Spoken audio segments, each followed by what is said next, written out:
বেশি অংশটা ছেলেকে দিতে হবে কেন? আমি একটা মেয়ে, আমাকে কেন দিবা না? আমার বাবাকে এসে বলতো বেশিরভাগ যে যেই কালো মেয়ের জন্ম দিয়েছো ৫ লাখ টাকা ছাড়া তো বিয়ে দিতে পারবে না। আমাদের সমাজে একটা কথা আছে না যে মায়ের থেকে মাসির দরদ বেশি। বাইরে না গেলে কি হবে? তারা আমাকে ঘরের মধ্যে এসে কথা শুনিয়ে যেত। তারপর বিয়েটা হলো না? না, আমি আমার বিয়ে বন্ধ করছি, আলহামদুলিল্লাহ। এটা আমি সফল হয়েছি। আমি পরিবারের সঙ্গেই আছি, পড়াশোনা চলছে? আমার পাশাপাশি আমার পড়াশোনা চলছে। আমার ছোট বোন আছে, ওকে পড়াশোনার কথা হয়েছি যে আমি তাদেরকে পড়াশোনা করা। হ্যাঁ, আমি নিজে স্বাবলম্বী হব, তো ও কেন পিছিয়ে থাকে? ও আগিয়ে যাবে। তারা যখন আমাকে একটা কথা বলে তাদের হচ্ছে মুখ বন্ধ করার জন্য আমার কাছে অনেক কথা থাকে।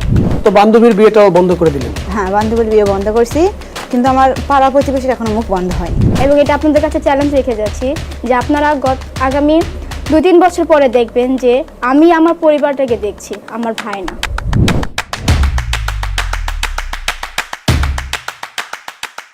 সুপ্রিয় দর্শক, স্বাগত জানাচ্ছি আমাদের নিয়মিত অনুষ্ঠান মাই স্টোরিতে। 16 days of activism against gender based violence, save the চিলড্রেনের আওতায় আজকের প্রোগ্রামটি আমরা করছি। আমাদের সঙ্গে উপস্থিত আছেন দুজন কিশোরী প্রতিনিধি।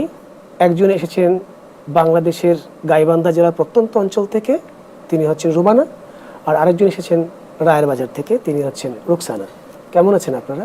আলহামদুলিল্লাহ, ভালো আছি। আপনি কেমন আছেন? আলহামদুলিল্লাহ, ভালো আছি। ভালো আছি। আচ্ছা, আপনারা ভীষণ সাহসী দুজন কিশোরী নারী, রাইট? হ্যাঁ, জি। কিরকম সাহসী আপনারা? অত্যন্ত সাহসী।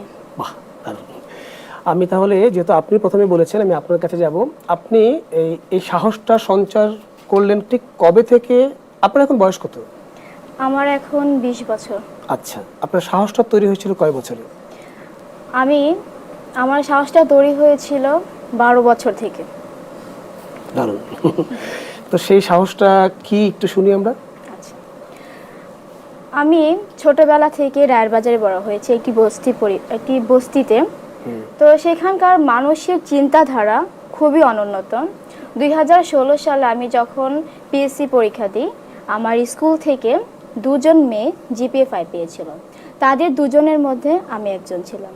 তো তখন থেকে আমি ভাবতে শুরু করলাম যে আমি এত ভালো রেজাল্ট করেছি, তার মানে আমি ভবিষ্যতে অনেক কিছু করতে পারবো, অনেক বড় হতে হবে। আমাকে আমার এই দারিদ্রতম অবস্থার পরিবর্তন করে আমাকে একটা উন্নত অবস্থায় যেতে হবে। কিন্তু যেহেতু আমি যেই এলাকায় থাকি সে এলাকার মানুষেরা অনুন্নত চিন্তাধারায়। সেটা কোনো অসুবিধা নেই, আমি বলছি, আমি আপনার সম্পর্কে, আপনার সঙ্গে কথা বলার আগে আপনার সম্পর্কে আমার একটু পড়াশোনা করতে হয়েছে। হ্যাঁ, তো সেইখানে আমি জানতে পেরেছি আপনি যে জায়গাটায় থাকেন সেটা হচ্ছে রায়ের বাজার বস্তি। তো সেটা তো অনুন্নত এমনিতেই, যেহেতু বস্তি, তার মানে উন্নত হওয়ার কোনো কারণই নেই। জি ওই রকম একটি জায়গায় আপনি পড়াশোনা করে প্রথমে কি করলেন? এসএসসি পাস করলেন, জি। জিপিএ 5 পেলেন। না, জিপিএ 5 না, 4.44। অনেক ভালো রেজাল্ট সেটাও। জি। তো সেইখান থেকে আপনার যাত্রাটা শুরু হলো। আপনি তো ওই জায়গায় থেকে পড়াশোনাটা করাটা আসলে দুষ্কর। জি। তো আপনার পরিবার থেকে কি সেই বাধাটা এসেছিল? যদি আমি সেখান থেকে শুরু করি।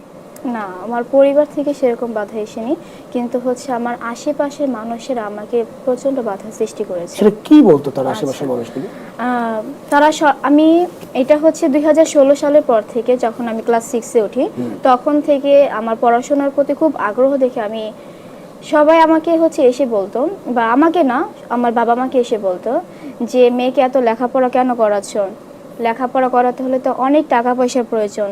তোমাদের যে দরিদ্রতম অবস্থা, সেখানে তো তোমরা এত টাকা খরচ করতে পারবা না। মেয়েকে এত লেখাপড়া করানোর দরকার নেই। তার চেয়ে ভালো তুমি তোমার মেয়েকে একটা গার্মেন্টসে দিয়ে দাও, নয়তো কোনো বাসার কাজে দিয়ে দাও। সেক্ষেত্রে কি হবে, তোমার লেখাপড়ার জন্য তোমার জন্য আলাদা কোনো খরচ করতে হবে না।